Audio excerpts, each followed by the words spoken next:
Dans cette vidéo, nous allons voir comment calculer un angle aigu dans un triangle rectangle. Et nous allons, pour cela, calculer l'angle RTM au degré près sur la figure ci-contre. Alors, avant toute chose, il faut que j'identifie correctement l'angle RTM qu'on me demande de calculer sur la figure. Ici, je vois que ça va être l'angle dont le sommet est le pointé. Donc, ça sera l'angle envers qui est déjà marqué. Première étape, je commence par écrire que le triangle RTM est rectangle en R.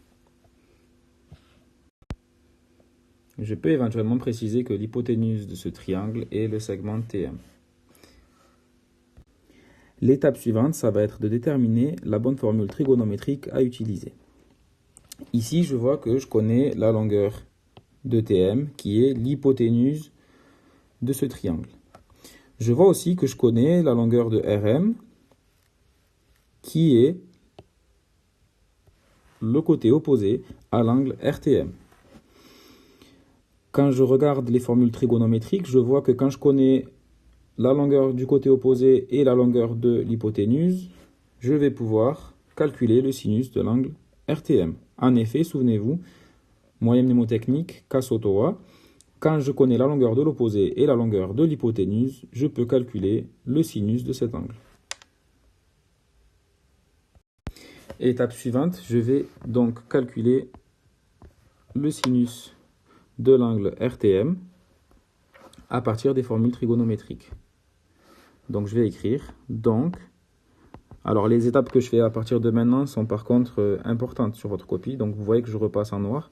Donc il faut l'écrire. Donc je disais le sinus de l'angle RTM. Par définition, je sais que ça sera égal à longueur de l'opposé, donc ici RM, sur longueur de l'hypoténuse, TM. En remplaçant par les longueurs qui me sont données, je sais que ça sera égal à 4 sur 5. Je sais que le sinus de l'angle RTM vaut 4/5. C'est ce que j'ai écrit ici. Donc maintenant, étape finale, je vais pouvoir conclure sur la mesure de l'angle RTM en disant que l'angle RTM est égal à l'arcsinus, donc je le note arcsin, de 4/5. Je tape ça sur la calculatrice. Alors petite précision, pour faire apparaître arcsin sur votre calculatrice, touche seconde puis sin. Donc en tapant ça sur la calculatrice, j'obtiens 53,1 et quelques. Donc ça fait environ 53 degrés, car l'énoncé me demande de calculer au degré près. J'oublie pas de conclure en encadrant le résultat. L'angle RTM, excusez-moi, là c'est une valeur approchée, donc ne faites pas la faute.